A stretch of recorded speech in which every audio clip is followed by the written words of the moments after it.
He was just trying to fix a flat and make rent. She was supposed to be walking down the aisle. But when their paths crossed on the side of an old back road, what began as a ride to nowhere became the road to everything neither of them thought they deserved. Love doesn't always arrive dressed for the part. Sometimes it shows up muddy, late, and still healing. Before we dive in, hit that subscribe button and drop a comment. Where in the world are you watching from? The road had narrowed an hour ago. No signs, no shoulder, just cracked asphalt threading through farmland that looked more abandoned than owned. The kind of stretch Evan hated, the kind where, if something went wrong, no one noticed for days. He checked the rearview mirror for the third time in 5 minutes. Mia was still asleep, head tilted against the window, a smear of peanut butter on her cheek from the gas station sandwich she'd only half eaten. Her shoelaces were untied again. He made a mental note to fix them before the interview. Then came the pop. Not loud, not cinematic, just a soft, sudden thunk that made the truck jerk right. Evan's hands tightened on the wheel as the vehicle listed, pulling toward the ditch. He eased it over, heart thudding, gravel crackling under the tires until they rolled to a stop beneath a sun-bleached billboard for a campground that had probably closed 10 years ago. He got out slow, cursing under his breath, wiping sweat from his brow with the hem of his t-shirt. The heat was already climbing, thick and pulsing, like it was coming up from the ground itself. The passenger side tire was toast, shredded at the sidewall like it had been slashed. He crouched, ran a hand over the rubber, checked for anything salvageable. There wasn't. He opened the back, dug through the milk crate of tools and spare parts he kept wedged behind the seats. The patch kit was gone. Used up on that plumbing truck in Greeley 2 weeks ago, he'd meant to replace it, meant to do a lot of things. He sat on the bumper, head in his hands, the weight of every unpaid bill pressing against his spine. He was going to be late. Probably already was. "Dad?" Mia's voice was small. She stood at the window, blinking against the light, hair tangled from the nap. "We're not there yet?" He looked up at her, tried to smile. "Just a little bump, kiddo. Stay inside, okay?" She nodded, trusting him in the way only kids do when they don't yet understand how thin the thread is. Evan stood, kicked a stone across the road, and stared into the heat shimmer ahead. He was out of patches, out of options, and maybe, just maybe, out of time. The first thing he saw was the veil, or what was left of it, torn, dragging across the gravel, caught briefly on a low branch before slipping free and trailing behind her like it belonged to another life. She came out of the tree line like a ghost, barefoot, slow-moving, bouquet limp in one hand, the other clutching the skirt of a wedding dress that was stained brown at the hem. Her face was unreadable, but her eyes, they were hollow, not dazed, not panicked, just emptied out, like the part that was supposed to hold emotion had been drained clean. Evan stood by the truck, still wiping his hands with the same rag he always used, smudged with grease, streaked now with dirt from the roadside. He watched her for a second too long, wondering if she was real. She looked like something from a dream he wasn't supposed to remember. She didn't look at him, didn't flinch, just kept walking, arms tight to her body like she was holding herself in place, like the slightest wrong move might splinter her. He cleared his throat. "You, need help?" She stopped then, barely, her head tilted in his direction. Her eyes met his, bloodshot and rimmed with mascara that had given up hours ago. She said nothing. He glanced back at Mia in the truck, still half asleep with headphones in, then back to the woman. "I've got room," he said, softer now. "If you need a ride, I'm headed toward, well, somewhere." Still nothing. He looked around. No car, no other footprints. Just a worn trail through the brush behind her and the broken silence between them. The kind that made your skin itch, with the feeling that whatever happened to her had just happened. Maybe minutes ago, maybe less. She took one step forward, then another. And when she reached the truck, she didn't ask questions. Just opened the passenger door, lifted the ruined dress, and climbed in like this was a ride she'd been waiting on her whole life. Evan stood there a second longer, heart knocking around in his chest like it was trying to answer a question he hadn't asked yet. Then he got in, turned the key, and pulled back onto the road. She still hadn't said a word, but her silence filled the cab like thunder. The hum of the tires on the broken asphalt filled the cab like static, constant, low, the kind of sound that usually faded into the background. But now every note of it pressed into Evan's chest, louder than it should have been.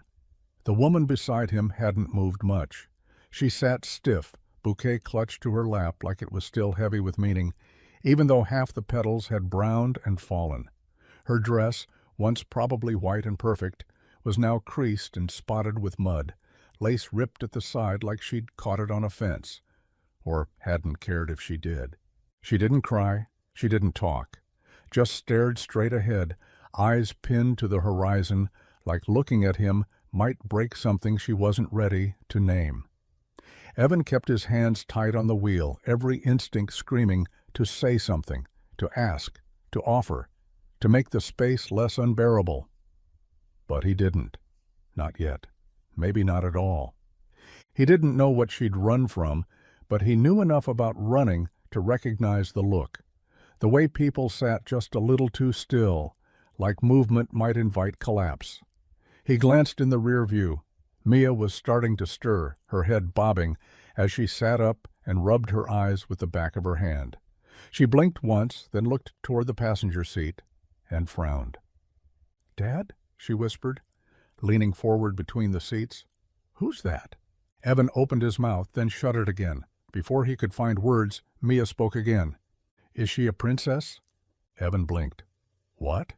"She looks like one," Mia said simply, gazing at the woman's dress with wide, unfiltered eyes. But she forgot her shoes. There was a beat, a long, uncomfortable one, where Evan wasn't sure what would happen. Then the woman let out a breath, a short one, almost a laugh, almost a sob. Her mouth curved, not quite a smile, but close enough to shift something in the air between them. She glanced down at her bare feet, dirty and scratched. "Yeah," she murmured, voice raw and unused. "I guess I did." Mia smiled. Evan caught the woman's profile as she spoke, and for the first time she looked human again, not a ghost, not a question mark, just a girl in a dress, riding shotgun in someone else's truck, heading nowhere on purpose. The silence came back, but this time it wasn't as sharp. The gas station sat like an afterthought on the side of the road, half-lit sign flickering, paint peeling from the awning, a single pump still working and angled just enough to look like it wanted to give up. Evan pulled in on instinct more than necessity. The truck still had a quarter tank, but he needed something else. Air, space, an excuse to slow down before whatever this was became something he couldn't put back. He parked beside the pump, engine ticking into silence, and glanced over. She hadn't moved in miles, just kept that bouquet in her lap, fingers white-knuckled around it like letting go might mean admitting something out loud. He cleared his throat, nodding toward the small concrete building ahead. "There's a restroom inside, coffee too, not the good kind, but it's hot." She didn't answer, just blinked once and opened the door. Inside, the place smelled like burnt sugar and diesel. A tired teenage clerk leaned on the counter, scrolling his phone, not even pretending to care. Evan grabbed 2 coffees, black for him, cream and sugar for her, though he had no real reason to know her preference. It just felt right. By the time she came out of the restroom, the change was jarring. The dress was gone. In its place were faded jeans and a hoodie that hung off one shoulder like it had been borrowed from someone taller. Her hair was wet at the ends, pulled back in a makeshift tie. She looked younger, smaller, but not softer. The sadness didn't leave with the dress. It clung to her, the same way storm clouds linger after the worst of it has passed. Her eyes met his across the aisle of beef jerky and postcards, and for a split second she looked like she might say something, but she didn't. She just took the coffee he offered, murmured a quiet thanks, and turned toward the window. Back at the pump, Mia had her forehead pressed to the glass, drawing hearts in the fog. She waved when she saw them.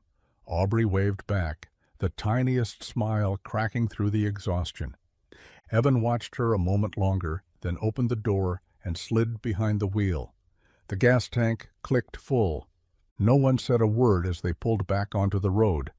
But something had shifted, small, invisible, and heavy with the weight of someone who'd taken off a costume and wasn't quite sure what was left underneath.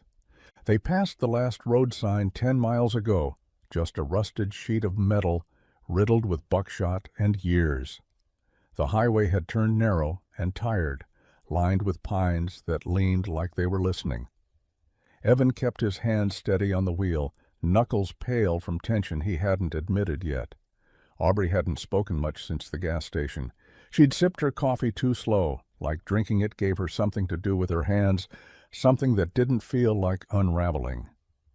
Mia had drifted off again in the back seat, tangled in her seatbelt, one hand still clutching the little sketch pad she took everywhere. Evan glanced at her in the rear view, then back at the road just as Aubrey spoke, soft and clipped. "There's a place up ahead," she said. "You can drop me there." He looked at her, eyebrows drawn. "A place?" She pointed vaguely toward the right, toward a hand-painted sign half hidden in the overgrowth. Rosewood Inn. Vacancy. The word vacancy was missing a few letters. Evan frowned. "That place is barely standing." She didn't blink. "Doesn't need to be standing long." The truck slowed anyway. His foot wasn't sure what it wanted. He pulled into the gravel lot, headlights catching on weeds that had swallowed half the fence. The porch light flickered once and died. The front desk window was smeared and dark. "You're not staying here," he said finally, his voice quiet but firm. Her face shifted, just barely. "It's fine." "It's not," he said. "That place isn't safe for anyone, especially not alone, especially not tonight." She turned to him, expression unreadable. "It's not your problem." He looked at her then, really looked. Mud still clung to the hem of her jeans. Her hoodie sleeves were damp. Her eyes had the kind of glassy distance you only see in people who've spent the last few hours trying not to shatter. "I've got a couch," he said. "It folds out, it's clean, and my daughter's in the house, so nothing weird, just safer than this." She hesitated. Evan saw the calculation happen behind her eyes, the pride, the exhaustion, the fear of accepting something she hadn't asked for. Finally she nodded, once, barely more than a breath. "Just for the night," she said. "Just for the night," he echoed, pulling back onto the road. But in his gut he knew better. People didn't run this far just to sleep and leave. The night settled slow, like it was hesitant to fall all the way. The house creaked in the way old places do, shifting under its own weight, joints popping with temperature changes and memory.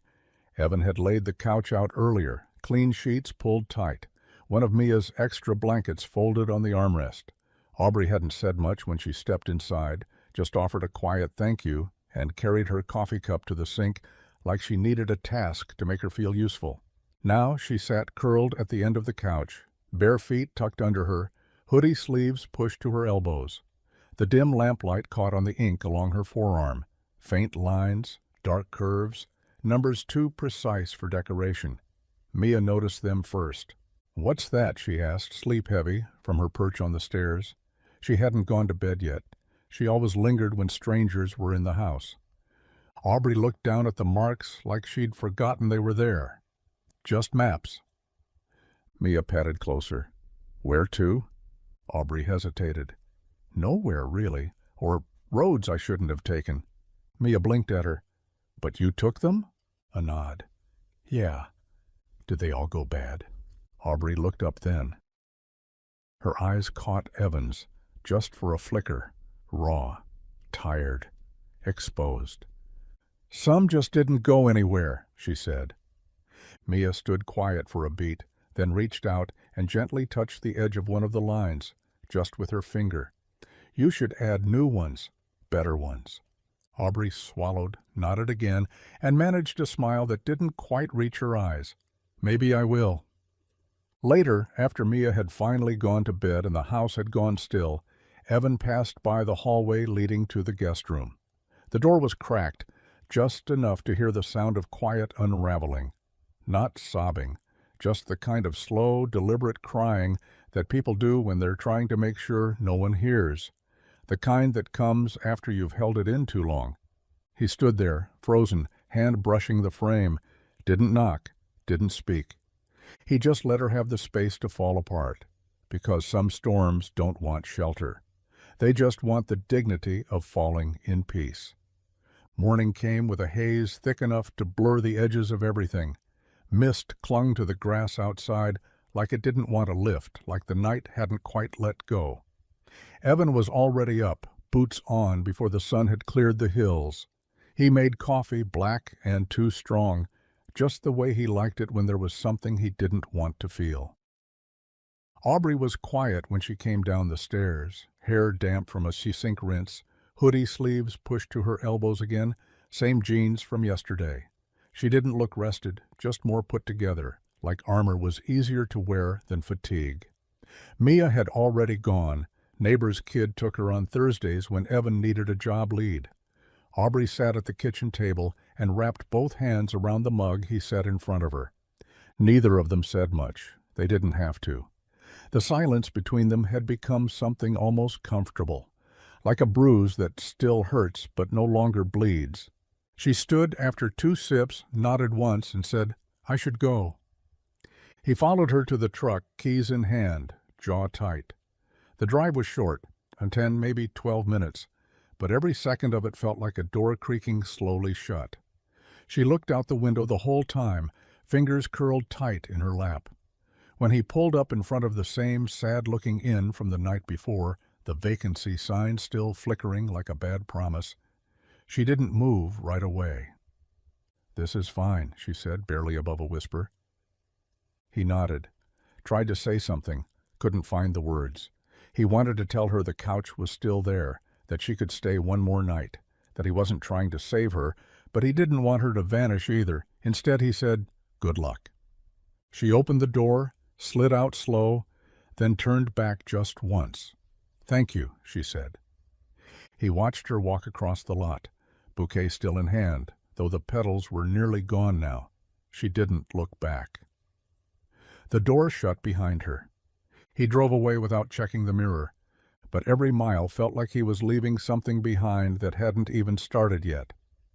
The wrench slipped from his hand and clattered to the floor, a sharp metallic crack that echoed too loud in the garage. Evan cursed under his breath and bent to retrieve it, grease smudging the cuff of his sleeve. He hadn't missed a bolt like that in years, not since back when he was learning with his dad's calloused hand gripping his shoulder, correcting every turn. But his mind wasn't in the engine bay. It was in a run-down inn with a flickering sign and a door that might still be closed. 3 days had passed, no call. Not that he expected one. They hadn't exchanged numbers. He didn't know her last name. She didn't know his middle one. But still, her silence itched beneath his skin like an unanswered question. He dropped the wrench again. Let it stay there this time. By the end of the day, he'd checked the gas station near the inn twice under the excuse of grabbing coffee. The second time, the clerk gave him a look. Evan didn't bother with small talk, just left the coffee untouched on the dash until it went cold. He hadn't told Mia anything, just said the princess with no shoes had gone on a new adventure. It was the flyer at the feed store that made his heart stutter. A paper sign taped to the bulletin board, half covered by a lost dog notice.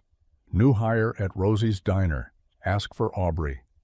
He stood there longer than he should have, eyes fixed on those words like they'd shift if he stared hard enough. He didn't go inside, not that day. But he drove past the diner, twice. Inside, Aubrey wore a borrowed apron and a practiced expression. Her hair was tied back, strands slipping loose around her temples. She moved like someone who didn't want to be noticed, but already had been. The regulars whispered, "That's her, the one who left him, or got left, depending on the version." She kept her head down, took orders, refilled mugs, thanked the rude ones anyway. Behind the counter, her smile was thin but precise. like she'd practiced it in a mirror until it stopped showing the cracks, like survival. And Evan, he watched from the curb, truck idling, hands gripping the wheel tight enough to whiten his knuckles. He didn't go in. But the door stayed unlocked. The school gym smelled like popcorn and floor polish, the kind of scent that clung to your clothes and didn't wash out easy. Parents milled around half-hearted booths, dunk tanks, and bake sale tables, all of it stitched together with cheap streamers and too loud music playing from a speaker that buzzed on every bass note. Evan had only come because Mia begged. Her school art was being displayed near the back wall, crayon hearts, stick figures, and a giant son wearing sunglasses. He stood off to the side, sipping warm lemonade from a paper cup, scanning for Mia. She'd wandered toward the snack tables with two other girls, chattering about glitter glue and something to do with frogs. He almost missed the moment it happened. Mia froze. Her whole body stiffened, plastic cup halfway to her mouth. Then she bolted. Not a run, more like a beeline pulled by something invisible. Evan set his drink down, heart suddenly alert, legs already following. She weaved between tables, past the raffle wheel and the PTA moms handing out flyers, and stopped dead in front of the woman carrying a tray of empty punch cups. "Aubrey!" Mia shouted. Aubrey turned, tray tilting, eyes wide. The cups rattled but didn't fall. And then Mia was hugging her, not shy, not cautious, just arms flung around her middle like it was the most obvious thing in the world. "You came back," she whispered, burying her face into the borrowed apron. Aubrey's hand hovered midair before finally settling on Mia's back. She knelt slowly, pulling the girl in, her face folding into something Evan hadn't seen in weeks. Not the tight, practiced smile from behind a diner counter, not the distant calm from the truck. Something softer, realer. She looked up as Evan reached them, her eyes locked on his, a dozen things unsaid between them. "I never left," she said. The words didn't come dramatic, no sweeping violins or teary reuniting, just a truth so small it cracked something open in Evan's chest. He looked at her, standing there in someone else's apron, holding his daughter like she belonged. And for the first time, the ground beneath his feet didn't feel like it was shifting. It felt like it might hold. The first time he came in, it was early enough that the diner still smelled more like bleach than bacon. The only customers were two men in dusty ball caps, nursing black coffee and staring at the muted news. Evan slid into the booth by the window, same one he always took when he used to come, before everything got loud inside his own life. Before her. Aubrey noticed him the second the bell over the door rang, but she didn't flinch. Just tucked a strand of hair behind her ear and refilled someone's decaf before walking over. She didn't ask what he wanted, just scribbled it down. Eggs over medium. Black coffee. No toast. And when she set the plate in front of him, their hands almost touched, but didn't. "Thanks," he said, voice low. She nodded. "Let me know if it's wrong." It wasn't. The eggs were perfect. But he barely tasted them. Too much of him was focused on how her voice hadn't changed, how her shoes scuffed against the linoleum in a rhythm that somehow soothed the knot in his gut. He watched her move between tables, careful, efficient, not smiling, but not cold either, like she'd carved out a space that didn't demand more than she was willing to give. He left a tip big enough to be noticed, but not enough to be embarrassing. She didn't comment on it. The second time he came in, it was Wednesday. She looked surprised, just for a flicker. He didn't mention the last time. She didn't ask why he was back. "Same?" she asked. He nodded. She brought eggs, same plate, same seat. Same silence stretched between them, wide and quiet and pulsing with things neither of them were ready to say. They never talked about the dress, or the truck ride, or the way Mia had clung to her like something steady. They just repeated the rhythm. Eggs, coffee, goodbye. Like it was some fragile truce that neither of them dared disturb. But when he left the third time, she slipped a folded napkin onto the edge of the plate. No note. No number. Just a single line drawn in pen. A road with no name, curving gently towards something just out of frame. He carried it home without unfolding it again. Some conversations didn't need words, not yet. The town was small enough that stories didn't need to be true to be told. They just needed to be heard once, and they'd echo through grocery aisles, behind gas pumps, through cracked open screen doors, and low-hummed phone calls. The first whisper came at the market. Evan was reaching for a bag of dog food when he caught two voices from the baking aisle, low but sharp enough to carry. She was wearing the dress when he picked her up, I heard. Full-on veil, like something out of a movie. No ring, though, and no groom, just the mechanic and his kid. The rustle of flour bags, a soft, amused scoff. Can't say I blame her. Poor man's been alone too long. He didn't say anything, didn't turn, just gripped the cart handle tighter and walked toward the checkout with his head down and his jaw locked. Aubrey heard it too. She always did. At the diner, it drifted in with the morning rush, slipped between coffee refills and pie slices like steam off the griddle. No one said anything to her face. Not exactly. But she felt the shift. Customers who once looked past her now stared too long.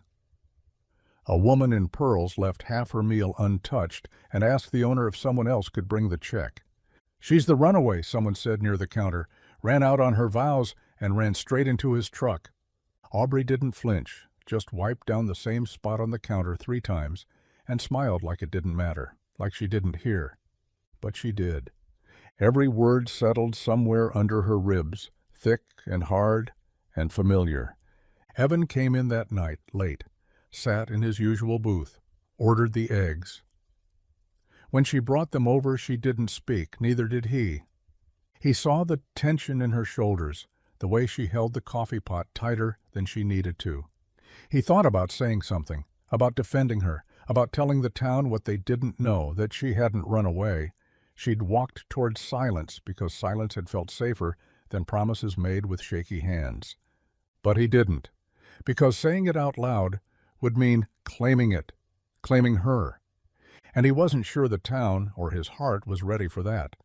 So instead, he just nodded once, took the coffee, ate the eggs. But it stung, both of them, quietly, relentlessly, like splinters no one would help pull out. The storm came in sideways, wind snarling through the alleys, rain pelting the diner windows like it was personal. By morning, the sky had cleared, but the damage had settled where no one could see it.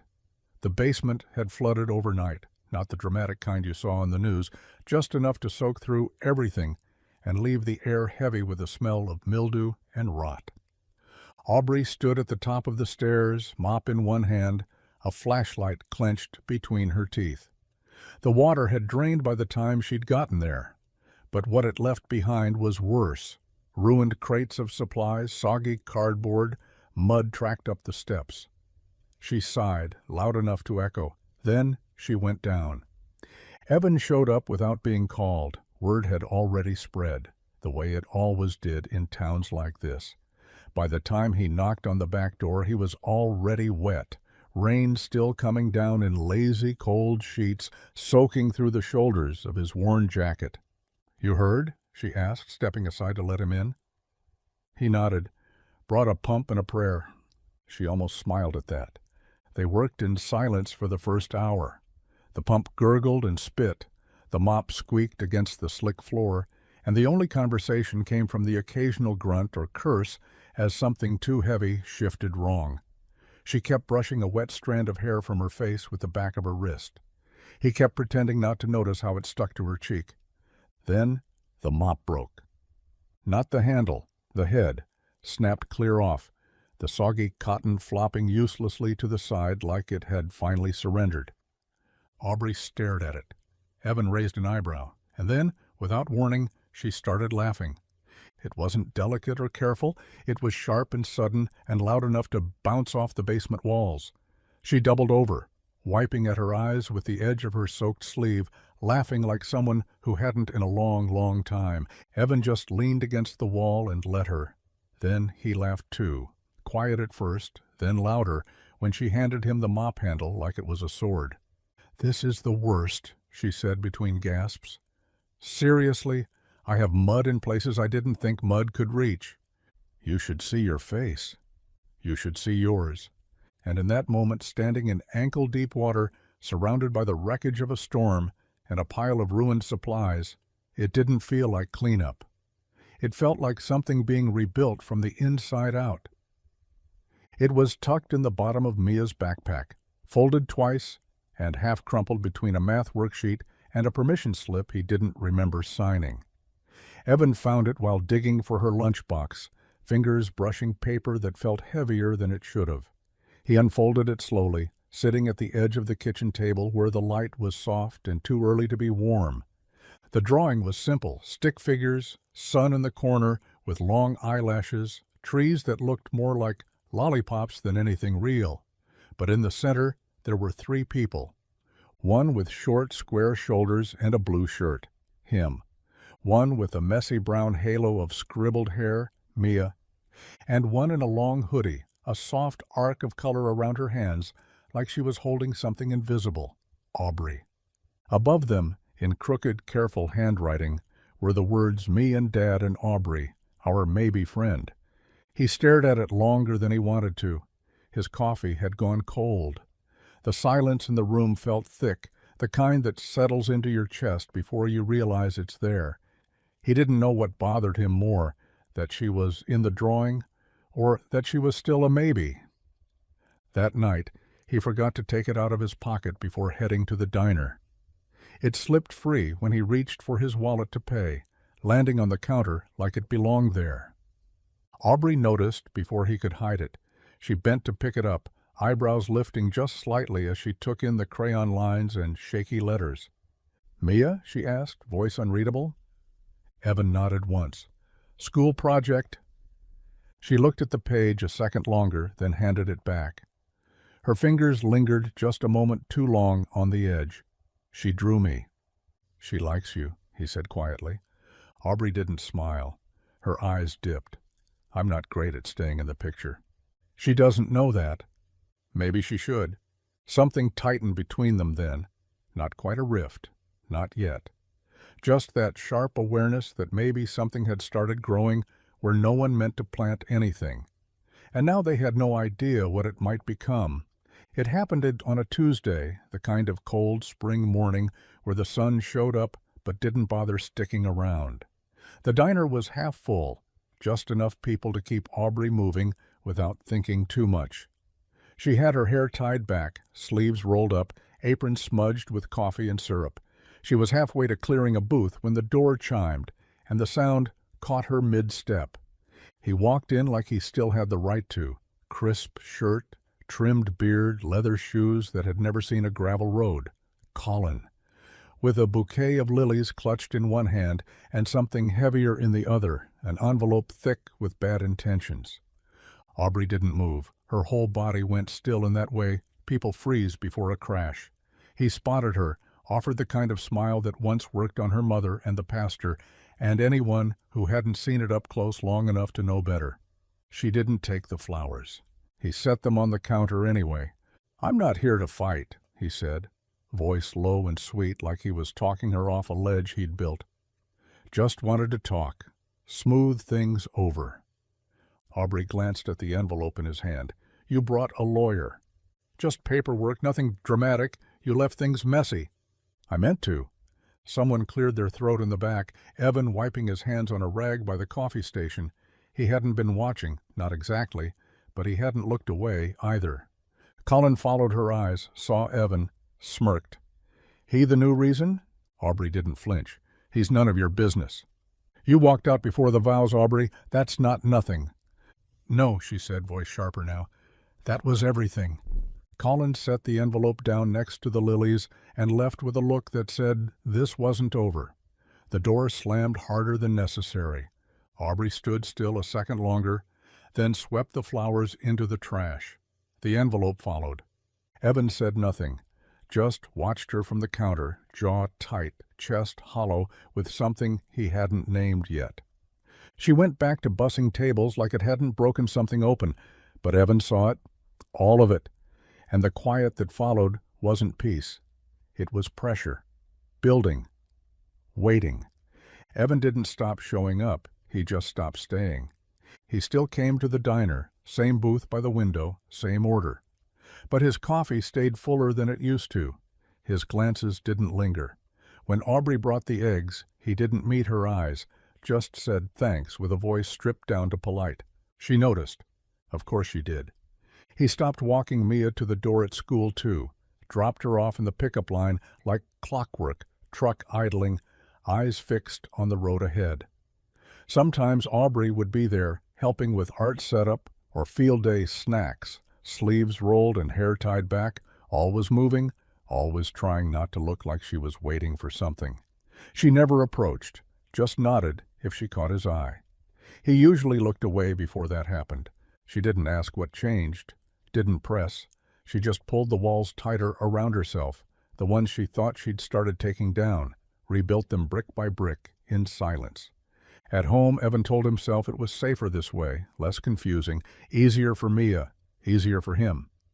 You didn't risk breaking things that never got close enough to be held.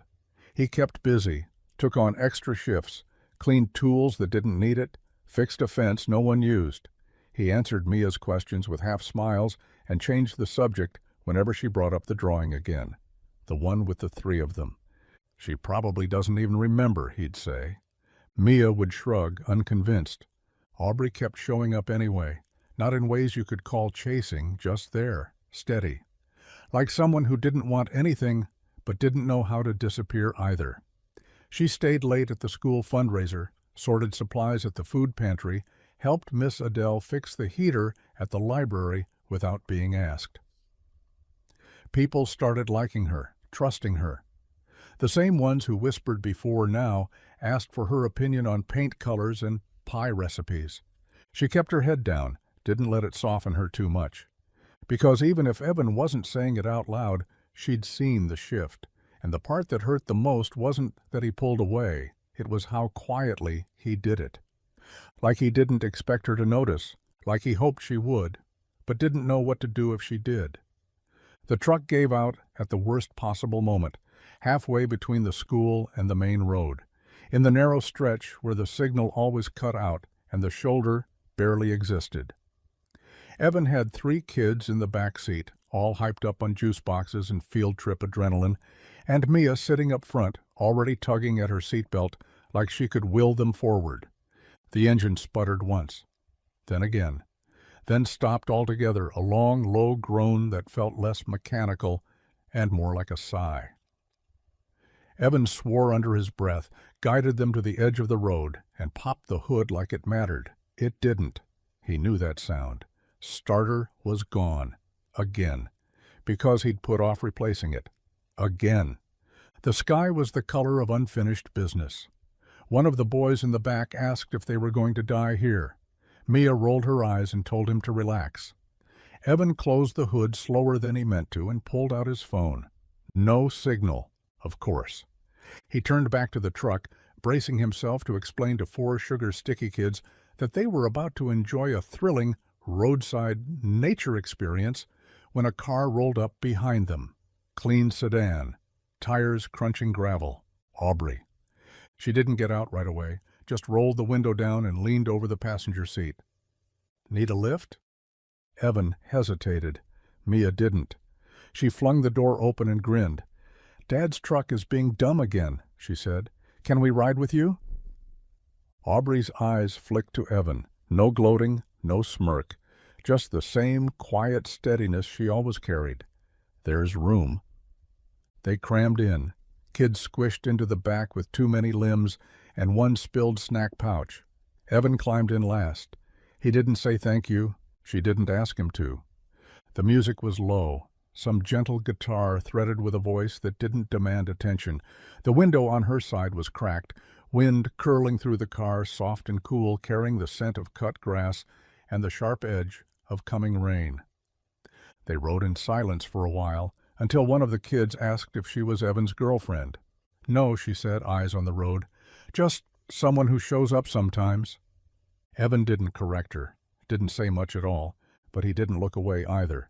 The night was warm, but not stifling. the kind of summer air that held still long enough to feel sacred.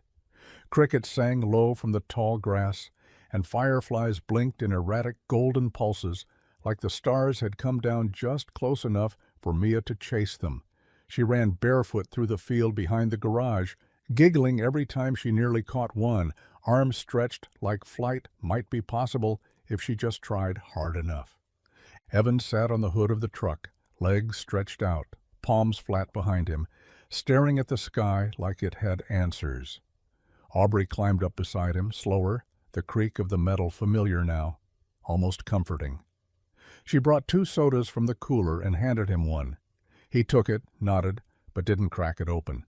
They watched Mia for a while in silence. "She's good for you," Aubrey said finally.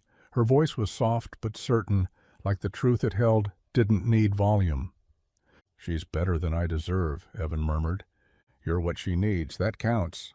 He didn't answer, just let the fizz from the unopened can hiss against his grip. Aubrey leaned back, head tilted toward the stars. "I used to think this kind of quiet only happened after something was lost," she said. "But maybe it's what comes before something gets found." Evan looked at her, really looked.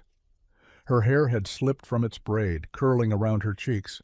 There was a freckle just below her jawline he hadn't noticed before. She turned to him, eyes not wide with hope, but open with something braver. She leaned in, just enough. And he stopped her, not with a word, just a breath, a shift, a flinch too subtle to call out loud, but enough to freeze the air between them. She pulled back slowly, didn't hide the hurt, didn't mask it. "I'm sorry," he said. "I'm not," she replied. "I can't give you what you had." Her mouth tugged into a quiet, crooked smile. "I didn't want what I had." He looked down. She stayed beside him, and the fireflies kept blinking, as if to say, "Not yet, but maybe." The envelope was plain, cream-colored, unassuming. Tucked between an oil change coupon and a utility bill on the kitchen table, it could have been anything. It wasn't. Evan stared at it for a long time before he touched it. His name printed clean and official, like it belonged to someone more composed. The return address read like static in his chest. Family Court, 3rd District. He didn't open it at first, just stood there in the kitchen, hands braced on either side of the table, like it might shift under the weight of what he hadn't read yet. When he finally tore it open, the air changed, thickened, like a storm had moved through the room without sound. The language was stiff, formal. Buried in it were words that didn't belong in his home: concern for well-being, petition for review, alleged instability. Beneath that, names he hadn't seen in years. Mia's maternal grandparents. They wanted partial custody. They claimed the environment wasn't stable, that Evan's income was unpredictable, that Mia needed more structure, more support, more opportunity. More. Always more. Evan stood still, the pages shaking in his hand. He couldn't tell if it was anger or fear. Mia was upstairs, singing to herself, some nonsense tune from a cartoon he didn't know. Her footsteps thumped across the ceiling, happy, light, innocent. They didn't know her laugh. They didn't know the way she counted fireflies out loud, or how she wrote notes for the lunchbox he packed her every morning, even though they always ended up crumpled. They didn't know how she still slipped her hand into his at school drop-off like she wasn't too old for it yet. They hadn't shown up for her, not once, not when her mother left, not when Evan was learning how to braid her hair with shaking hands and YouTube tutorials, not when he sat up late at night listening for her breath because she'd had a nightmare she didn't want to talk about. But now that she was thriving, now that she laughed more days than she didn't, they wanted in. He sank into the chair like his legs had stopped holding him. There was no one to yell at, no one to blame except time and grief, and the world for giving paperwork the power to question love. Outside, the wind picked up. Inside, Evan read the letter again and again. And it didn't get easier. The diner was quieter than usual, the lull between dinner and the late-night crowd that never quite came in this town. Evan sat at his usual booth, coffee going cold between his hands. He hadn't touched the eggs. They sat there, cooling under the hum of fluorescent light. Across the room, Aubrey moved from table to table, polite, practiced, but not present. She'd known something was off the moment he walked in. No small talk, no half smile, just the slump of his shoulders, the kind of weight you only carry when you're losing something you can't afford to. When she finally made her way over, she didn't ask what was wrong, just topped off his mug and slid into the booth across from him like she belonged there. He didn't look at her, just muttered, "Mia's grandparents filed for custody." The words landed heavy. She didn't speak right away, let the weight sit where it needed to. Then, quietly, "What are they saying? That I can't give her enough, that I'm unstable, that she deserves better." "Bullshit," she said too loud. A couple of heads turned. She didn't care.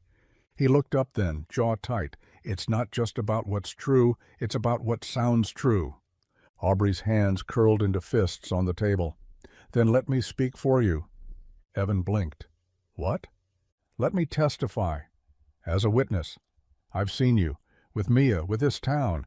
You're more of a home than most people ever get." He shook his head before she even finished. "No." "Evan?" "No." His voice was sharp now, final. "You don't need to get dragged into this, into my mess." She stared at him. The silence stretched, tight and brittle. "You think this is charity?" she asked quietly. "You think I'm offering because I pity you?" He didn't answer, didn't know how. Her chair scraped back, slow and painful. She stood, the look in her eyes not angry, but hurt, deeply, precisely. "I thought you saw me better than that," she said. She left early, apron half untied, the back door slamming softly behind her. Evan didn't stop her. He just sat there, watching the place she'd been, like something important had walked out and taken the air with it. The courthouse was colder than he expected, not physically, though the air conditioner groaned like it had been running since winter, but in the way people avoided eye contact, in the way the walls echoed too easily. Evan stood just outside the courtroom doors for a long minute, his reflection caught in the pane of safety glass. His shirt collar itched. The borrowed jacket didn't quite fit across the shoulders. The lawyer assigned to him, fresh-faced and kind, in the way people are when they know they are underpaid, had told him to keep calm, speak simply, stay respectful. But how do you simplify raising a daughter on your own with nothing but 2 hands and a garage full of barely running cars? Inside, the grandparents sat straight-backed and silent, flanked by a lawyer who wore a suit that probably cost more than Evan's truck. They didn't look at him when he entered, just whispered to each other like they'd already decided the outcome. He kept his hands folded in his lap. Let them say their piece. They used words like stability, academic consistency, future potential. They said things that sounded good on paper, things that weren't untrue, just incomplete. When it was his turn, Evan stood, the room blurred at the edges. "I'm not perfect," he said. "I don't own a house. Sometimes dinners, eggs, and toast. But Mia knows she's safe. She knows I'll be there, every day, every morning, every night. I don't leave." His voice cracked then, but he didn't stop. "She's my whole world. That's it." And then she walked in. Aubrey. No warning, no announcement. Just the door creaking open and her silhouette pausing before she stepped into the room. She didn't look at Evan when she passed, just took a seat in the back, quiet and calm. The judge glanced her way. "Miss?" She stood slowly. "Aubrey Lewis. I'd like to speak." The lawyer tried to object. The judge waved him down. Aubrey's voice was steady, unshaken. "I've seen a lot of parents quit when things get hard. But Evan?" She looked at him now. "He shows up, every time. That's what a parent does. No frills, no performance, just truth." The judge nodded, took notes. 3 weeks later, the letter came. Custody remained unchanged. And Mia? She never knew how close she came to being taken. But Evan did, and so did Aubrey. It was taped to the door, No knock, no call, just paper and ink, fluttering slightly in the late afternoon breeze like it hadn't already changed everything. Evan saw it as he pulled into the driveway, Mia asleep in the back seat with her face pressed to the window, hair tangled from the wind. He stepped out slowly, careful not to wake her, eyes locked on the folded envelope, like it might vanish if he looked away. His name was written in careful script, not rushed, not cold, just steady. He knew that handwriting, had seen it on napkins left with his coffee, on sticky notes taped to supply lists at the school, always Aubrey's, always quiet but sure. He peeled it from the door with a hand that felt suddenly too clumsy. Inside the house, the air was still and too warm. He sat at the kitchen table, unfolded the letter, and read. Evan, I've taken a job in the city, a small publishing house. It's not glamorous, but it's something steady, something clean. I didn't want to leave like this, but I didn't want to stay just because you couldn't ask me to. You were never the mess, Evan. I was. Still am. But I've learned how to carry it better. I just need to carry it somewhere else for a while. Tell Mia thank you. For the drawing. I kept it. Tell her she made this place feel like a home again. Even if I never fully walked through the front door. Take care of each other. A. He read it twice. Then again, folded it carefully, and set it beside his mug. The house felt quieter than usual, not empty, just paused, like it was waiting to see what he'd do next. He looked out the window. The sky was cloudless, the gravel road still. No tire marks, no sign she'd been there at all. But she had been, and now she was gone. And that hurt more than he wanted to admit, because it didn't feel like a door closing. It felt like one never fully opened in time. It was half swallowed by weeds and sunburned grass, the barn. Slouched at the edge of the Lewis property line, like it had given up asking to be remembered. The red paint was almost all gone, bleached to a tired pink in places, weather-stripped down to bare wood in others. One of the side panels had peeled off completely, exposing the ribs of the frame like bone. Evan hadn't meant to stop. He was just driving, nowhere in particular. Maybe hoping the road would point him toward something that made sense. Maybe hoping he'd see her car on some back road shoulder, engine ticking, arms crossed, waiting for someone to say she didn't have to keep going. But instead, he saw the barn. He pulled over without thinking, killed the engine and stepped out, gravel crunching under boots that suddenly felt too heavy. The front doors hung crooked, barely holding to rusted hinges. He pried one open, stepped into the dark. Dust danced in the slanted light, pouring through the broken roof. It smelled like cedar and thyme, old wood, soil, a memory soaked too long in silence. There was a ladder collapsed in the corner, an old workbench, and there, near the back wall, a nail-pierced board with a hand-scrawled sign above it in faded marker, Event Supplies, Dad says someday. Evan exhaled hard, his breath fogged in the cooler air inside the barn, then vanished. He didn't leave. He came back the next day, and the day after that. He brought tools, lumber, patched the front door first, then braced the sagging beams with new supports, measuring twice, cutting once, the way his father taught him. He worked slow, intentional, not for efficiency, but for care. The kind you offer when you know someone once loved something enough to dream through it. By the end of the week, one half of the roof was solid. The leaks stopped dripping. The structure no longer moaned every time the wind shifted. Evan didn't say her name, not once. But each nail he drove in sounded like a word he hadn't let himself say. Stay. Come back. I see you, he kept going. Because healing doesn't start with hope. It starts with hammers. The morning started like any other. Coffee too strong, toast too dark, Mia humming something tuneless under her breath as she dug through her backpack for a pencil that didn't exist. Evan was halfway through untangling her shoelaces when the mail slid through the front door slot with a soft hiss and a hollow thunk. He almost didn't check it. Most days the mail was just another list of things he couldn't afford to care about. Flyers, bills, reminders of things that took too long to fix. But something about the weight of it, just one envelope, cream-colored, heavy, made him pause. No return address, his name printed in careful handwriting that knew its own pressure. He stood at the counter, thumbs brushing the edge. Mia was still talking behind him, something about a science project and needing vinegar. He didn't hear any of it. Not really. The seal cracked softly. Inside was a single card. No frills, no flowers. You're invited to a wedding. It's not mine, but I'll be there. I'd like it if you were too. There was no signature. None needed. He read it once, then again, slower. The words didn't sting. Not exactly.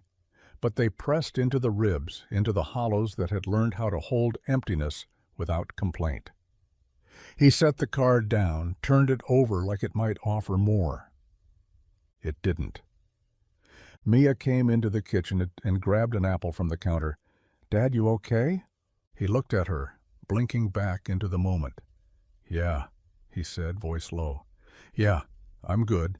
But he wasn't sure what he was. Not really. Months had passed since she left. Seasons had changed. The barn was standing again. Quiet, solid, waiting for something it didn't know how to ask for. He'd told himself he was fine with it. That some people came into your life just long enough to leave it cleaner than they found it. But the invitation said otherwise. Because she hadn't sent it out of obligation. She'd sent it because maybe, just maybe, there was still room for a different kind of beginning, one that didn't come dressed in white, one that didn't need vows to feel real. The gravel crunched beneath his boots, slow and deliberate, every step a quiet negotiation with himself. Evan hadn't meant to bring Mia, not at first, but when she found the invitation on the counter, she'd looked at him with those wide, unshakable eyes and said, "It's a wedding, Dad. You don't leave people alone at weddings." So he let her braid her hair, wear the dress with the sunflower buttons, and pack a drawing she folded like it was sacred. Now she walked beside him, small hand in his, tugging gently every few steps as if that might speed up his courage. The venue came into view slowly, just past the tree line, where the old Lewis barn used to slump like a forgotten promise. Now it stood upright, clean, the red paint restored, not too bright, weathered just enough to keep its history honest. String lights crisscrossed the rafters. The grass had been mowed into neat paths. Wildflowers filled mason jars like someone had arranged them without trying too hard. It didn't look like a place people ran from anymore. It looked like a place they chose. Guests were scattered across the lawn in linen and laughter, sipping from mismatched glasses, leaning into stories. Evan scanned the crowd, not for her exactly, but for some sign she still lived in the same skin he remembered. And then she stepped out from the side door. No veil, no lace. Just soft slate-blue fabric that moved with the breeze and caught the light, like memory. Her hair was loose, longer now. She carried a clipboard in one hand, but she wasn't looking at it. She was looking at him, and everything in her face softened. Like tension easing from the shoulders, like forgiveness might be possible, even if it hadn't been asked for yet. Mia waved, bold and bright. Aubrey smiled, small but real. Then she set the clipboard down and walked toward them, like it was the most natural thing in the world, like time hadn't pulled them apart, only set the pieces where they needed to land. And for the first time in months, Evan exhaled without bracing for the pain. The cake had been cut, half eaten and forgotten, in favor of conversation and clinking glasses. The sun hung low, catching the tops of the trees in that brief, golden hush that comes just before the world exhales into night.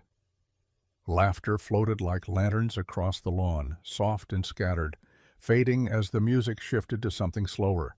Strings and silence. No lyrics, just the kind of melody that made people pause. Evan stood near the edge of the crowd, hands in his pockets, watching Mia twirl barefoot near the dance floor, her sunflower dress stained with juice and grass. She didn't care. Kids never did. She laughed and danced like there was nothing waiting for her but more light. Aubrey stood by the tree line, arms folded gently across her waist, talking to one of the caterers, nodding with that calm certainty she carried when everything else was unsure. She'd been moving all day, always 5 steps ahead, checking lights, guiding guests, adjusting tablecloths that caught the breeze too often. He'd watched her in motion, but always from a distance. Until now, he walked toward her slow. No rush, just the steady pull of something long overdue. She noticed him before he said anything, her eyes lifting like she'd expected him. He stopped in front of her, said nothing for a beat. Then, with a breath steadier than he felt, held out his hand. She looked at it, then at him, then back at his hand. "I don't dance," he said, voice quiet, "but I figured it doesn't have to be good, just honest." She didn't hesitate. She slipped off her shoes and took his hand. They stepped onto the grass. No proper dance floor, just earth and chance and whatever music was still playing. His hand settled on her back, hers on his shoulder. They moved slow, out of rhythm, in step only with the ache they'd been carrying. She leaned in, voice close enough to send a shiver through the space between them. "I thought you didn't know how to give someone a life," she whispered. He pulled her a little closer. "Turns out I just needed the right someone to give it to." The box wasn't velvet. It was an old Altoids tin, edges worn silver, lid creaking when it opened. Evan had scrubbed it clean, lined the inside with a scrap of Mia's old flannel shirt, and tucked it into his pocket like it might burn through if he held onto it too long. The vineyard was quiet that evening, off-season. The guests had gone, the chairs were stacked in the barn, and the last of the fairy lights blinked sleepily in the breeze. Aubrey was on the porch, a cup of tea cupped between her palms, hair loose and tucked behind one ear. She looked up when she heard his boots on the steps, not surprised, just expectant. That had become a thing between them, knowing before being told. He sat next to her without speaking at first, looked out at the rows of dormant vines, the horizon fading into soft blue. The air held that edge of cold that made you tuck closer to someone, not because you had to, but because you could. She reached over, slid her fingers into his. "You've been quiet. Thinking. That's always dangerous." He smiled, but it didn't quite reach his eyes. Not yet. He pulled the tin from his pocket and handed it to her wordlessly. She blinked, eyebrows lifted. "Is this? Are you giving me mints?" "Just open it." She did, and inside, resting against that worn piece of flannel, was an ignition key. Old, shiny, familiar. Aubrey stared at it for a moment too long, then looked at him. Something caught between disbelief and laughter, already brewing behind her eyes. "You rebuilt it?" she whispered. "It's the one from the truck, the night we met." She looked at him again, softer now. He cleared his throat, voice lower than usual. "I don't have a ring, not the kind people expect, but I figured this started it. You, me, that truck." Her eyes shimmered, lips parted in a breath she didn't quite let go. "You changed my route, Aubrey," he said. "I didn't know where I was going until I broke down, and there you were." She closed the tin, leaned into him, and whispered into his collarbone, "I'm still here." The sun filtered through the branches of the old oak, warm and dappled, like it was trying to give them its quiet blessing. The breeze was gentle, barely there, enough to rustle the leaves, but not enough to steal the ribbons Mia had tied to the wooden arch Evan built the week before. Crooked, a little uneven, but standing. There weren't many chairs, just a few rows, mismatched, borrowed from neighbors and friends who didn't need explanations. They brought pies and flowers and folding fans and called it a miracle without needing to say the word. Aubrey stood beneath the oak in a dress the color of worn paper, simple, soft, nothing showy. Her hair was down, wind-blown and honest. Evan was already there, in a white button-down rolled to the elbows, the ignition key tied to a leather cord around his wrist. They didn't have a minister, just Miss Adele from the library, who got ordained online and cried twice while practicing. And Mia. Mia stood between them with a piece of notebook paper folded 4 times and smoothed out like it mattered more than anything she'd ever written. Her voice shook at first, then it didn't. "I don't really know how vows work," she said, "but I know how people work. My dad used to think he had to fix everything with tools.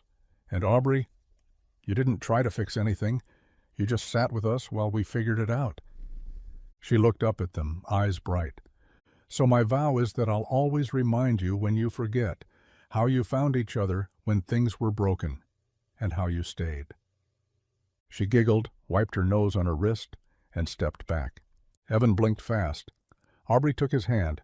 They hadn't written traditional vows, didn't need them, just years of silence and storms and moments that spoke louder than anything they could say now. He touched her cheek, thumb brushing the edge of her jaw like he was still afraid it would all vanish, and she leaned in, close enough only he could hear. "This time," she whispered, voice shaking, "I walked toward something." And for the first time in his life, Evan didn't brace himself to be left. The rain had stopped hours ago, but its scent still clung to everything: wet earth, pine needles, the lingering sweetness of grass that hadn't been cut in too long.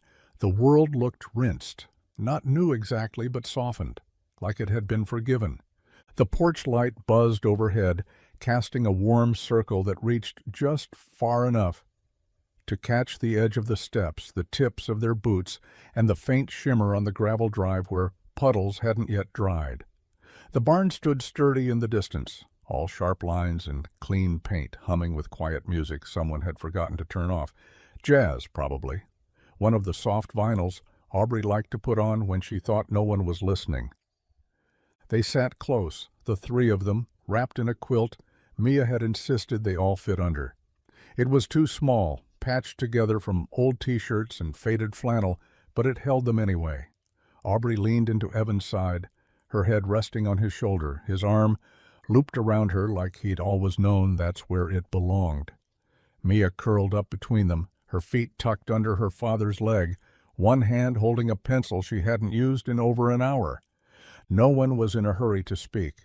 The quiet wasn't awkward anymore. It was the kind you earned. Out past the fence, near the edge of the property, the sapling stood crooked but rooted, still wet from the storm, its leaves glinting under the porch light when the wind moved just right. They'd planted it together a month ago. Evan had dug the hole. Mia had chosen the spot.